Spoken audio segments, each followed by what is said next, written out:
اے اہل ایمان تم پر روزے فرض کیے گئے۔ روزہ نعمت ہے، عطیہ الہی ہے، انعام خداوندی ہے۔ قرآن ماہ رمضان میں نازل ہوا۔ بہت سارے علماء اس پہ اتفاق کرتے ہیں جی، تراویاں 20 تراویاں پڑھ لینی چاہیے۔ کچھ بہت سارے علماء اس پہ کہتے ہیں کہ تراویح پڑھنا کوئی ضروری بھی نہیں ہے۔ یہ سنت مؤکدہ ہے، ٹھیک ہے، تاکید کی ہوئی سنت۔ حضور نبی اکرم تاجدار دو عالم صلی اللہ علیہ وآلہ وسلم نے 20 رکعت نماز تراویح با جماعت 3 رات ادا فرمائی۔ اللہ فرماتے الصوم لی، روزہ میرے لیے، وَأَنَا أَجْزِي بِهِ، اس کی جزا میں خود دوں گا۔ روزہ رکھنے والے کو میں ملوں گا کہ تجھ سے تجھی کو مانگ کر مانگ لی ساری کائنات، مجھ سا کوئی گدا نہیں، تجھ سا کوئی سخی نہیں، اور تیرے کرم سے اے کریم کون سی شے ملی نہیں، جھولی ہی میری تنگ ہے، تیرے یہاں کمی نہیں۔ نبی پاک علیہ السلام نے فرمایا سحری کیا کرو، سحری کھایا کرو کہ اس میں تمہارے لیے برکت ہے۔ اینڈ میں تو علامہ صاحب پانی اتنا پیا جاتا ہے کہ وہ بٹ کے جیسا پیٹ جو ہے وہ سارا دن پانی جمع رہے۔ یہ مہینہ جس میں ایک فرض کا ثواب 70 فرضوں کے برابر اور نفل کا ثواب فرضوں کے برابر ہے۔ جو کوئی روزہ دار کو پیٹ بھر کر کھلائے پلائے گا افطار کے وقت، اللہ اس کو قیامت کی بھوک اور پیاس سے محفوظ رکھے گا۔ ذخیرہ اندوزی کرنے والے کے بارے میں سخت سزا کی وعید سنائی گئی ہے۔ علیہ السلام نے فرمایا جو روزہ رکھے اور جھوٹ بولنا نہ چھوڑے اور دھوکہ دینا نہ چھوڑے، اللہ کو اس کے فاقے کی کوئی پرواہ نہیں۔ حاسد اپنی آگ میں خود جلتا رہتا ہے، اور حسد نیکیوں کو ایسے کھاتا ہے جیسے خشک لکڑی کو آگ کھاتی ہے۔ رشک یہ ہے کہ یا اللہ جو نعمت اسے دی ہے اس کے پاس تو ہے، مجھے بھی عطا کر دے، اور یہ پسندیدہ عمل ہے۔ پھر کسی روزہ خور سے پوچھا گیا کہ تو نے روزہ کیوں چھوڑا، وہ نہیں کہہ سکتا مجھے شیطان نے منع کیا تھا، شیطان تو قید میں تھا۔ بسم اللہ الرحمن الرحیم۔ السلام علیکم ناظرین، آپ دیکھ رہے ہیں آسماز وائبس، اور کیسے ہیں آپ سب لوگ؟ امید کرتی ہوں بالکل ٹھیک ٹھاک ہوں گے، اور اس کے ساتھ ہی تمام مسلمانوں کو رمضان کی بہت بہت مبارک ہو۔ یہ ایک بہت ہی بابرکت مہینہ ہے، رحمتوں والا مہینہ ہے۔ اس میں جتنی آپ رحمتیں اور برکتیں سمیٹ سکتے ہیں ضرور سمیٹیں، اور ایک بات، ایک اچھا پیغام کہ ہمیشہ دوسروں کے لیے آسانیاں کریں۔ یہ ایک ایسا مہینہ ہے جس میں آپ بہت لوگوں کی مدد کر سکتے ہیں اور اپنے اللہ کو راضی کر سکتے ہیں۔ تو آج کا جو ہمارا پوڈ کاسٹ ہونے جا رہا ہے وہ آج ہم رمضان کے حوالے سے بھی بات کریں گے کہ کس طریقے سے ہم اس بابرکت مہینے سے بہت ساری رحمتیں سمیٹ سکتے ہیں، برکتیں سمیٹ سکتے ہیں، اور اس کے ساتھ ہی یہ بھی جانیں گے جو اس ٹائم ہمارے معاشرے میں جو صورتحال چل رہی ہے، دیکھتے ہیں کہ کس طریقے سے ہم اپنی اصلاح کر سکتے ہیں۔ تو آج ہمارے ساتھ جو شخصیت موجود ہیں، میرا خیال میں کسی تعارف کے محتاج نہیں ہیں، آپ تمام لوگ ان کو جانتے ہیں، اور بہت ہی جانی پہچانی شخصیت ہیں جی، علامہ محمد فاروق خان سعیدی صاحب، جو کہ اسلامی اسکالر ہیں۔ السلام علیکم۔ وعلیکم السلام ورحمۃ اللہ وبرکاتہ۔ کیسے ہیں آپ؟ ٹھیک ٹھاک ہیں؟ جی الحمدللہ، اللہ کا احسان، شکر۔ ماشاء اللہ، آپ کو ویلکم کرتے ہیں۔ اور اس کے ساتھ ہی جس طریقے سے آپ کو پتہ ہے کہ رمضان المبارک کا مہینہ ہے، تو آپ سب سے پہلے تو اس کی فضیلت و اہمیت جو ہے وہ قرآن و حدیث کی روشنی میں بیان کیجیے گا۔ قرآن کریم میں ارشاد رب العزت ہے، یا ایھا الذین آمنوا کتب علیکم الصیام، اے اہل ایمان تم پر روزے فرض کیے گئے، کما کتب علی الذین من قبلکم، جیسے تم سے پہلی امتوں پر، پہلی قوموں پر فرض کیے گئے تھے۔ اس کی غایت کیا ہے؟ لعلکم تتقون، تاکہ تم صاحب تقوی بن جاؤ۔ تقوی کی معنی ہے اللہ سے ڈرنا اور گناہوں سے بچنا۔ یہ لازم و ملزوم ہے، خوف خدا اور گناہ سے بچنا۔ جو اللہ سے ڈرے گا وہ گناہوں سے بچے گا۔ جہاں قرآن کریم میں ہے یا ایھا الذین آمنوا اتقوا اللہ، اس کے معنی ہے اے ایمان والو اللہ سے ڈرو۔ جہاں آیا اتقوا النار، اس کے معنی ہے آگ سے بچو۔ تو اے ایمان والو تم پر ایسے روزے فرض کیے گئے جیسے پہلی امتوں پر فرض کیے گئے تھے۔ تم یہ نہ سمجھنا کہ یہ کوئی سخت امتحان ہے، کوئی آزمائش ہے، نہیں، روزہ نعمت ہے، عطیہ الہی ہے، انعام خداوندی ہے۔ اب یہ کیسے ممکن تھا کہ اقوام سابقہ اور امم گزشتہ کو تو یہ انعامات ملے، اور امت محمدیہ جو اللہ کے محبوب علیہ السلام کی امت ہے اور جس کو قرآن نے خیر الامم کہا، خیر امت، سب سے اچھی امت ہو تم، قرآن نے کہا ہمیں، تو وہ اس نعمت سے محروم رہ جاتی۔ فرمایا یہ نعمت ہم نے تمہیں بھی عطا کر دی۔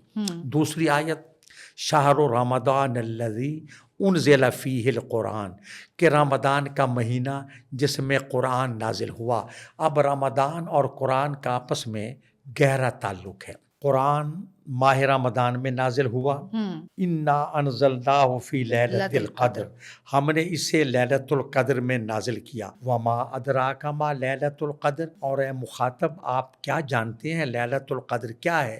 لیلۃ القدر خیر من الف شہر، یہ لیلۃ القدر 1000 مہینوں سے بہتر ہے، یعنی 83 سال اور کچھ مہینے بنتے ہیں اس ایک رات کی عبادت کے۔ دن میں صیام اور رات کو قیام اللیل جسے کہتے ہیں۔ ویسے تو ہر رات میں اللہ کے نیک بندے جاگتے ہیں، عبادت کرتے ہیں، لیکن اس مہینے میں بطور خاص نماز تراویح 20 رکعت جو سنت موقدہ ہے وہ ادا کی جاتی ہے۔ اچھا، بہت سارے آج کل ہم دیکھتے ہیں سوشل میڈیا پہ یہ چیزیں چل رہی ہیں، کوئی بہت سارے علماء اس پہ اتفاق کرتے ہیں جی تراویحاں 20 تراویحاں پڑھ لینی چاہیے، کچھ بہت سارے علماء اس پہ کہتے ہیں کہ تراویح پڑھنا کوئی ضروری بھی نہیں ہے، اگر آپ پڑھ لیں تو ثواب ہے، نہ پڑھیں تو کوئی گناہ نہیں۔ تو علامہ صاحب اس پہ بھی ذرا روشنی ڈالیے گا۔ اچھا سوال کیا ہے۔ اصل میں محترمہ سوشل میڈیا ایک ایسا فتنہ ہے کہ اس پر ہر کس و ناکس، ہر کہوا میں ہر آدمی جو چاہے جس کے بارے میں چاہے وہ منہ سے اگل دیتا ہے، کوئی پوچھ گچھ نہیں، کوئی باز پرس نہیں، اور کوئی معیار نہیں کہ سوشل میڈیا پر آنے والا کس کیلیبر کا ہے، اس نے قرآن و حدیث کو پڑھا ہے یا صرف اردو کتابیں پڑھ کر مفسر اور محدث ہونے کا جھوٹا دعوے دار بن گیا ہے۔ میں عرض کرتا ہوں حضور نبی اکرم تاجدار دو عالم صلی اللہ علیہ وآلہ وسلم نے 20 رکعت نماز تراویح باجماعت 3 رات ادا فرمائی۔ چوتھی رات اس لیے آپ نے اس کا اہتمام نہیں کیا کہ کہیں امت اس کو فرض نہ سمجھ لے، یہ سنت مؤکدہ ہے، تاکید کی ہوئی سنت۔ دوسری بات سنیں، اب یہ جو کہا جاتا ہے نا کہ خلیفہ ثانی امیر المومنین حضرت عمر بن خطاب فاروق اعظم رضی اللہ عنہ نے اس کو باقاعدہ 20 رکعت نماز تراویح باجماعت شروع کرائی، تو میں کہتا ہوں یہ بھی سنت رسول ہے، چونکہ آقا کا فرمان ہے علیکم بسنتی و سنت الخلفاء الراشدین، کہ تم پر لازم ہے میری پیروی کرو اور میرے خلفاء راشدین، ہدایت پانے والے، ہدایت دینے والے، راستہ دکھانے والے میرے خلفاء جو ہادی و مہدی ہیں، جو راشد و مرشد ہیں، ان کی پیروی کرو۔ تو خلفاء راشدین کی پیروی رسول اللہ علیہ السلام ہی کی پیروی ہے، ان کی سنت رسول کا تسلسل ہے۔ یہ بات ہو گئی۔ باقی نماز تراویح کتنی ہیں، 20 یا 8، اس کی بحث میں جائے بغیر اتنا عرض کروں گا کہ دنیا اسلام میں 20 رکعت نماز تراویح ادا کی جاتی ہے، اور سعودی عرب میں بھی یہی طریقہ کار رائج ہے۔ چاروں ائمہ، امام شافعی، امام مالک، امام احمد بن حنبل اور امام اعظم ابو حنیفہ علیہم الرضوان کی فقہ میں 20 رکعت نماز ہی ہے، اس سے کم نہیں۔ اب رہا کہ اس کا پڑھنا کیا ہے، اس کا یہ قیام اللیل ہے، اس کا پڑھنا ضروری ہے۔ یہ تو میں سمجھ امت پر حضرت فاروق اعظم رضی اللہ عنہ کا احسان عظیم ہے۔ اچھا پھر دیکھیں کہ سب سے بڑا ثبوت یہ ہے کہ خلیفہ ثانی نے اس کو باقاعدہ باجماعت اس کو شروع کرایا آقا کی سنت کی پیروی میں، اور دوسرے پھر 1400 سال میں عہد رسالت، عہد خلافت راشدہ سے آج تک امت مسلمہ کا اس پر عمل رہا ہے۔ اس سے پہلے آپ نے یہ آوازیں نہیں سنی ہوں گی کہ نماز تراویح ضروری ہے، نہیں ہے، پڑھنی چاہیے، نہیں پڑھنی چاہیے۔ یہ بھانت بھانت کی بولیاں اس لیے بولی جا رہی ہیں کہ کچھ لوگ سستی اور بھونڈی شہرت کے حصول کے لیے سوشل میڈیا پر بیٹھ کر جو چاہیں وہ منہ سے کہہ دیتے، اور مقصد ہوتا ہے سستی شہرت حاصل کرنا، کہ وہ بدنام اگر ہوں گے تو کیا نام نہ ہوگا۔ میں یہ عرض کر رہا تھا کہ امت مسلمہ کا عمل ہی سنت رسول اور سنت خلفاء کے بعد سب سے بڑا ثبوت ہے. اللہ فرماتے الصوم لی، روزہ میرے لیے، وَأَنَا أَجْزِي بِهِ، اس کی جزا میں خود دوں گا. یہ تھا ایک روایت میں کہ اللہ فرماتے اس کی جزا میں خود ہوں، یعنی نماز پڑھنے والے کو جنت ملے گی، حج کرنے والے کو جنت ملے گی، زکوٰۃ دینے والے کو جنت ملے گی، خیرات و صدقات حسنات نیکیاں کرنے والے کو جنت ملے گی، اور روزہ رکھنے والے کو میں ملوں گا کہ تجھ سے تجھی کو مانگ لی ساری کائنات، مجھ سا کوئی گدا نہیں، تجھ سا کوئی سخی نہیں، اور تیرے کرم سے اے کریم کون سی شے ملی نہیں، جھولی ہی میری تنگ ہے، تیرے یہاں کمی نہیں. حدیث پاک ہے، آقا فرماتے ہیں کہ رمضان کا چاند طلوع ہوتے ہی شیاطین زنجیروں میں جکڑ دیے جاتے ہیں، توق و سلاسل میں گرفتار ہو جاتے ہیں، پسے دیوار زندہ چلے جاتے ہیں. فرمایا آسمانوں کے دروازے کھول دیے جاتے ہیں، ایک حدیث میں جنت کے دروازے کھول دیے جاتے ہیں، دوزخ کے دروازے بند کر دیے جاتے ہیں. ہر روز اللہ کی رحمت ہمارے دروازوں پر دستک دیتی ہے کہ آؤ مانگو میں تمہیں عطا کر دوں. رمضان کا ایک خاص مہینہ آتا ہے تو ایک خاص تیاری شروع ہو جاتی ہے. اچھا وہ ہوتا ہے کہ جی آپ نے سحری کے لیے بھی بندوبست کرنا ہے، افطار کے لیے بھی بندوبست کرنا ہے، اچھا زکوٰۃ بھی اسی مہینے میں دینی ہے، آپ نے صدقات بھی خیرات بھی اسی مہینے سے ہی آپ نے ہوتا ہے کہ زیادہ سے زیادہ ثواب حاصل کریں. پر ہم کہیں نہ کہیں کسی اور ڈگر پر چل پڑے ہیں.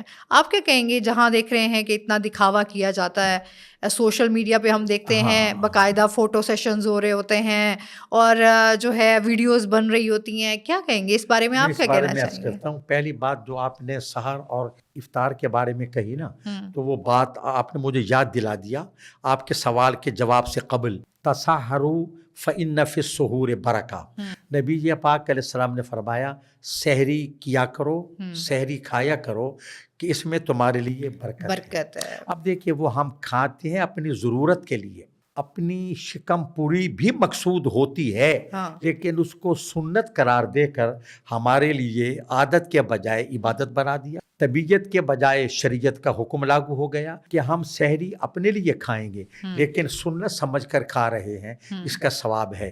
اور آقا فرماتے کہ سحری کھاؤ، اگر گنجائش نہ ہو تو پانی کا ایک گھونٹ ہی پی لو.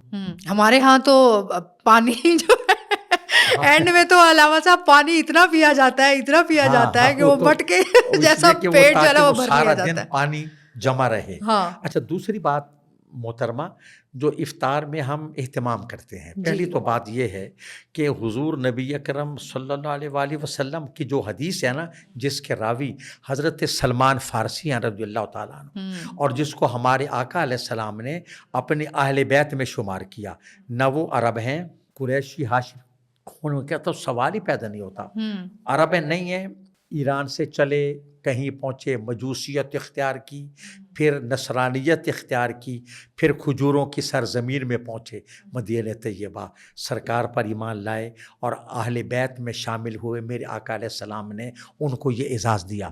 ان کی روایت ہے کہ آقا فرماتی ہیں، یہ تو طویل حدیث ہے، میں یہ حصہ عرض کرتا ہوں. آقا فرماتی ہیں کہ اس مہینے میں 29 شعبان کا آپ کا خطبہ ہے، رمضان شروع ہونے سے ایک دن پہلے.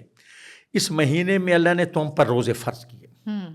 یہ مہینہ جس میں ایک فرض کا ثواب 70 فرضوں کے برابر اور نفل کا ثواب فرضوں کے برابر ہے. جو کوئی روزہ دار کو پیٹ بھر کر کھلائے پلائے گا افطار کے وقت، اللہ اس کو قیامت کی بھوک اور پیاس سے محفوظ رکھے گا. یعنی جب قیامت کی پیاس ہوگی، لوگ تڑپ رہے ہوں گے اور نفسی نفسی کی پکار ہوگی، سورج سر پر ہوگا، زمین تانبے کی طرح تپ رہی ہوگی، تو روزہ دار کو کھلانے پلانے والا اس دن بھی سکون، طمانینت، راحت اور عافیت میں ہوگا. اب صحابہ کرام علیہم رضوان یہ وہ نفوس قدسیہ ہیں جو ہر بات آقا سے پوچھ کر امت تک پہنچاتے تھے. نبوت کے شاگرد، آغوش نبوت کے پروردہ، دامن رسالت میں پلے ہوئے لوگ، قرآن کے نزول کے گواہ، ختم نبوت کے گواہ، اور قرآن خود صاحب قرآن سے پڑھنے والے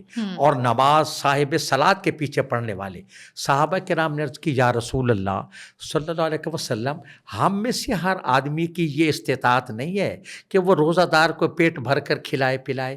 تو آقا علیہ السلام نے فرمایا, رحمت اللہ عالمین نے فرمایا علیہ الصلوۃ والسلام کہ جو کوئی پانی کے ایک گھونٹ سے, کھجور کے ایک دانے سے یا ایک قطرہ آب سے بھی روزہ افطار کرائے گا اس کو بھی روزہ دار کے برابر ثواب ملے گا, اور روزہ دار کا اپنا اجر بھی بدستور قائم ہے, اس میں کوئی کمی نہیں ہوگی. ہم افطار کرائیں, اجتماعی افطار مساجد میں قدیم یہ ہمارے ہاں دستور ہے. اب پوش آبادیوں میں تو شاید اس کو سٹیٹس کے خلاف سمجھا جا رہا ہے.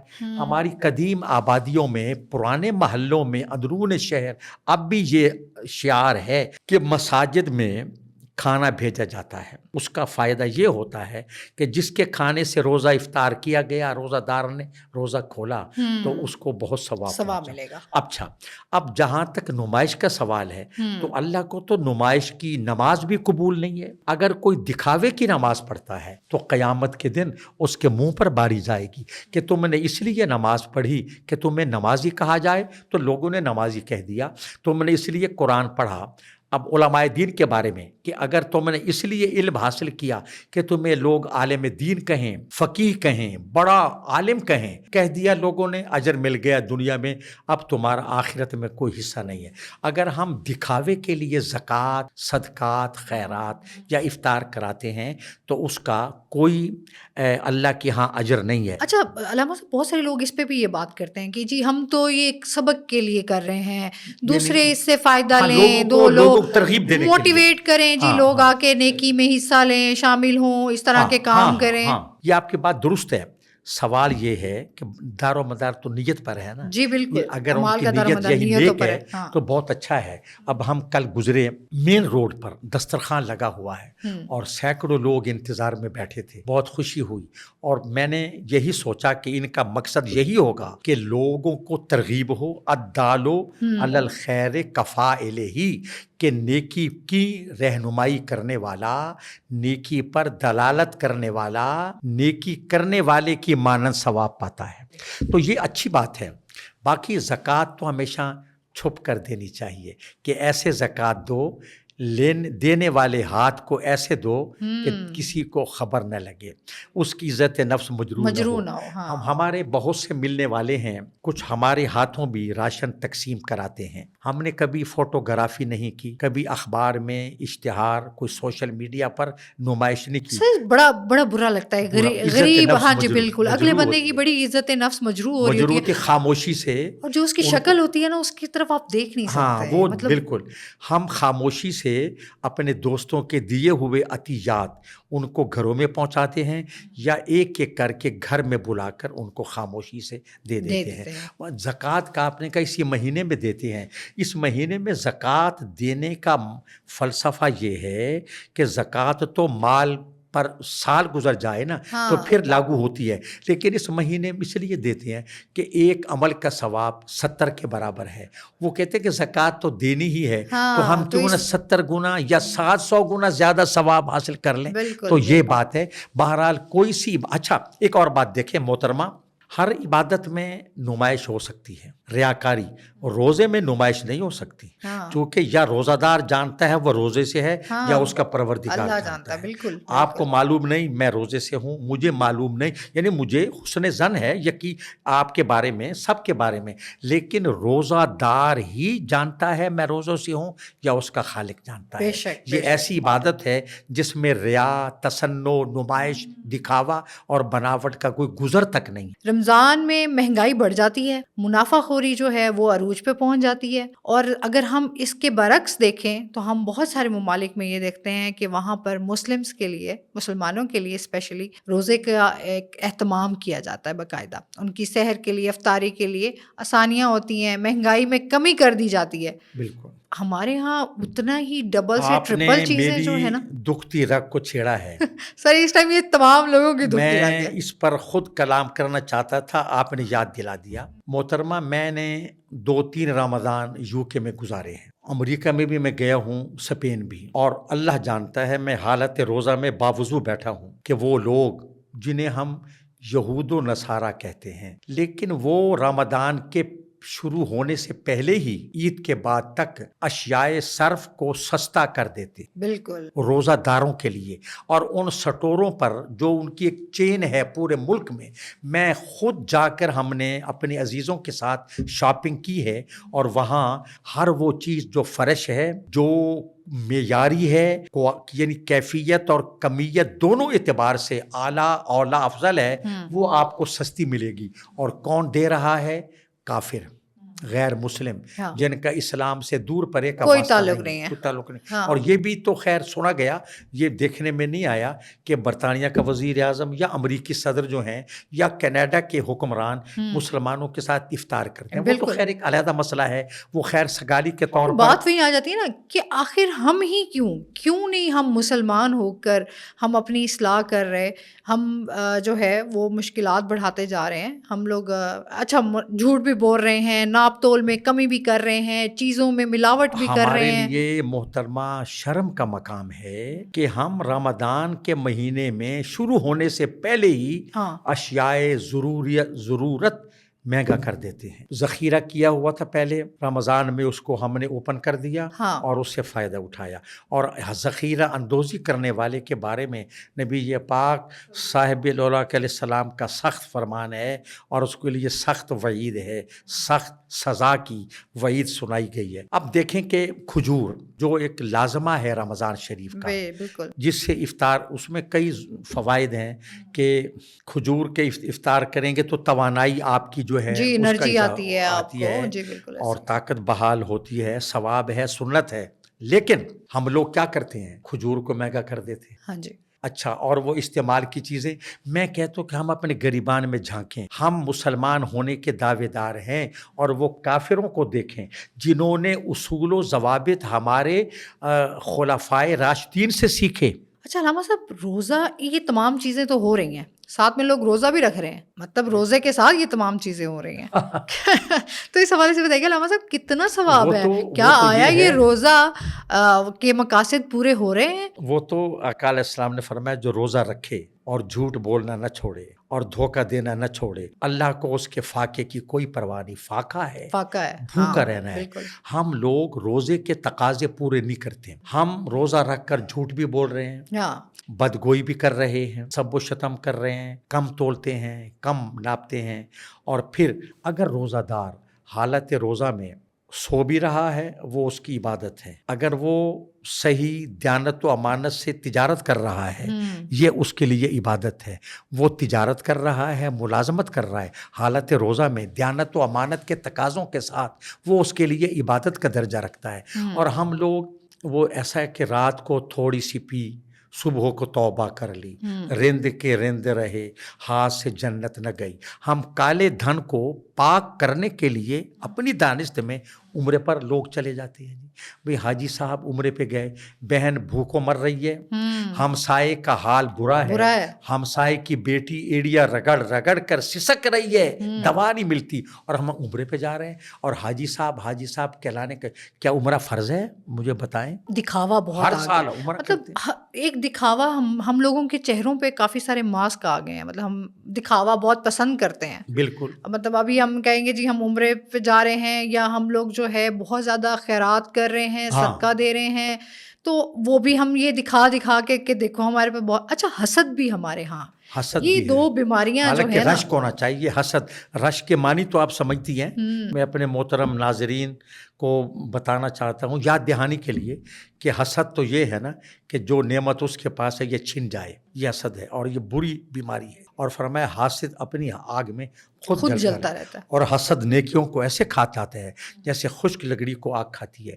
اور رشک یہ ہے کہ یا اللہ جو نعمت اسے دی ہے اس کے پاس تو ہے, مجھے بھی عطا کر دے. اور یہ پسندیدہ عمل ہے کہ مسلمان بھائی کو دیکھ کر خوش ہوا کہ یا رب العالمین یہ مجھے بھی عطا کر دے.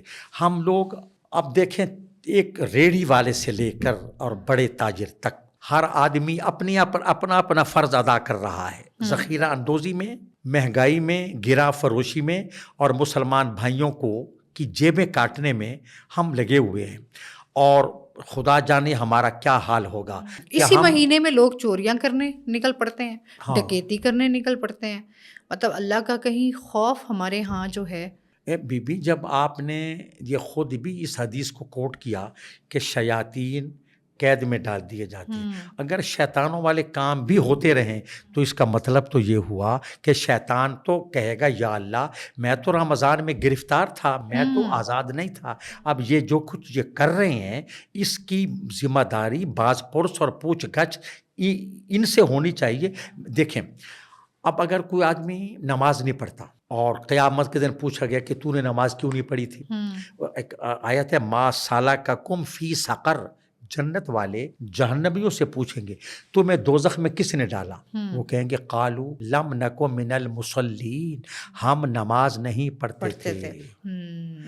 اللہ اکبر۔ اگر کوئی بے نماز یہ کہے یا اللہ میں نماز تو پڑھتا، مجھے شیطان نے منع کیا تھا، تو اللہ قادر ہے اس کا یہ عذر قبول فرما لے۔ لیکن اگر کسی روزہ خور سے پوچھا گیا کہ تو نے روزہ کیوں چھوڑا، وہ نہیں کہہ سکتا مجھے شیطان نے منع کیا تھا، شیطان تو قید میں تھا، وہ کیسے منع کر سکتا تھا؟ ہمارا جو نفس امارہ ہے نا، نفس امارہ یہی شیطان ہے، ہم میں اتنی شیطنت گھس گئی ہے اور شیطانی قوتیں محترمہ ہم پر اتنی غالب اور نافذ ہو گئیں کہ ہم نام شیطان کا، وہ کہتے ہیں کہ ہنس، وہ ایک شعر ہے اس کا، چونکہ میں غیر موزوں شعر تو پڑھنا غلط سمجھتا ہوں، اس کا مفہوم یہ ہے کہ مجھے انسان پر ہنسی آتی ہے، شاعر کہتا ہے کہ فعل بد خود کرتا ہے اور لعنت شیطان پر کر رہا ہے، اور فارسی کا شعر ہے کہ شیطان 1000 مرتبہ بہتر ز بے نماز، کہ شیطان بے نمازی سے 1000 درجے بہتر ہے، اس شاعر کا تخیل ہے۔ او سجدہ پیش آدمو ای پیش حق نہ کرد، اس نے آدم علیہ السلام کے سامنے سجدہ نہیں کیا، یہ اللہ کے آگے اس نے ایک بار انکار کیا، یہ دن میں 5 مرتبہ انکار کر رہا ہے۔ اللہ اکبر، اللہ اکبر۔ تو اس مہینے میں زیادہ، یہ نیکیوں کا موسم بہار ہے، زیادہ کیا پتہ اگلے سال ہم ہوں نہ ہوں، بالکل جی، زندگی کا بھروسہ نہیں ہے۔ جو سانس باہر آئی ہے کیا اندر جا سکے گی؟ ہم اگلے لمحے زندہ ہوں گے نہیں ہوں گے؟ سامان 100 برس کا پل کی خبر، تو جتنا ہو سکے اللہ تعالیٰ کو منا لیں، اس کی رضا اور خوشنودی حاصل کریں، اس کے محبوب علیہ السلام کے بتائے ہوئے طریقوں پر ہم عمل کریں۔ رمضان زندگی میں سال میں 1 مرتبہ آتا ہے، اور لیلۃ القدر نزول قرآن کی شب اور جمعۃ الوداع بڑی برکتوں والا دن، اس کی ہر شب شب قدر است اگر قدر بدانی، ہر رات شب قدر ہے، یعنی عبادات کرنے کے حوالے سے اگر تو قدر جانتا ہے، شاعر نے کہا، تو ہر رات لیلۃ القدر ہے۔ ہمیں لیلۃ القدر کو آخری 5 تاک راتوں میں تلاش کرنا چاہیے، بعض نے کہا آخری 7 راتوں میں تلاش کریں، لیکن تاک راتیں تو کنفرم ہے نا، 21ویں 23ویں 25ویں 27ویں اور 29ویں، ہر رات کو عبادت کریں، اور جب عبادت میں لطف آئے تو سمجھیں کہ فرشتے آپ سے مصافحہ کر رہے ہیں۔ سبحان اللہ، سبحان اللہ۔ تو آپ کیا میسیج دینا چاہیں گے ہمارے تمام جتنے بھی ناظرین آپ کو دیکھ رہے ہیں کہ ہمیں رمضان میں اسپیشلی کن باتوں پر عمل کر کے ہم اپنی اصلاح کر سکتے ہیں؟ میں یہ عرض کرنا چاہوں گا کہ روزے کو اس کے تقاضوں کے ساتھ رکھا جائے، کھانا پینا جائز ہے، ضروری ہے بقائے حیات کے لیے۔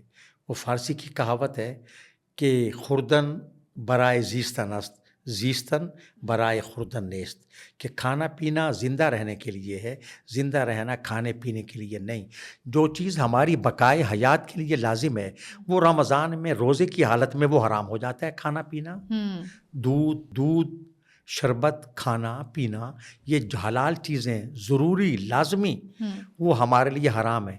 اور جو پہلے ہی سے چیزیں حرام ہوتی ہیں، جھوٹ بولنا، گالی دینا، غیبت کرنا، چغل خوری کرنا، بد نگاہی، وہ پہلے ہی سے حرام ہیں، ہم ان سے تو پرہیز نہیں کرتے، ہاں ان سے تو بچتے نہیں ہیں۔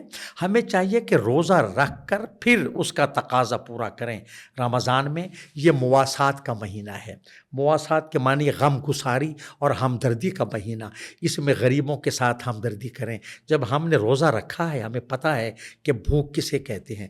آج کل تو چونکہ موسم بہتر ہے، سرما کا موسم ہے، جاتے ہوئے سردیاں ہیں، لیکن پتہ چلتا ہے کہ بھوک کسے کہتے ہیں۔ ہمیں چاہیے کہ ہم بھوکوں پیاسوں کا خیال رکھیں، ان کی مدد کریں، انہیں کپڑے پہنائیں، انہیں کھانا دیں اور ہمدردی کریں۔ اور رمضان کے مہینے میں چونکہ 700 گنا اجر بڑھ جاتا ہے، تو ہمیں رمضان کے مہینے میں نیکیاں بڑھ چڑھ کر کرنی چاہیے اور روزے کو اس کے تقاضوں کے مطابق کرنا چاہیے۔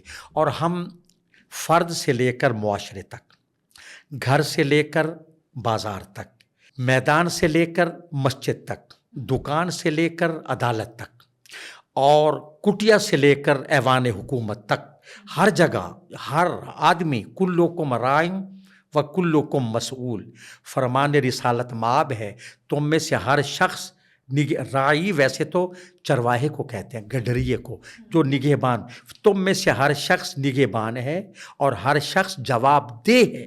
ایک مزدور بھی جواب دہ ہے، اپنے دائرے میں حکمران بھی جواب دہ ہے۔ تو ہمیں اپنے اپنے دوائر میں رہتے ہوئے اپنی اصلاح اور اپنے ماتحت لوگوں کی اصلاح کرنی چاہیے، تاکہ اللہ تعالی ہم سے خوش ہو اور ہمارا وطن جنت نظیر بن جائے۔ بہت شکریہ، بہت ہی خوبصورت آپ نے جو ہے نا میں آپ کا میسج شکر دیا ہے۔ گزار ہوں، آپ نے اس مہینے میں بڑی اہم باتیں مجھ سے کہلوا دیں جو بے ساختہ ادا ہو گئیں۔ آپ کا شکریہ، آپ کے چینل کا شکریہ، اور ہمارے سننے والے اور دیکھنے والوں کو بھی میں دعا دیتا ہوں۔ بہت شکریہ آپ کا۔ اور اس کے ساتھ ہی ناظرین، آج کا پوڈ کاسٹ یہیں پر تمام ہوا۔ اپنا بہت سارا خیال رکھیے گا، دعاؤں میں یاد رکھیے گا۔ اگر آپ کو یہ پسند آئے ہماری ویڈیو تو لائک کریں، سبسکرائب کریں اور شیئر کریں۔ اللہ حافظ۔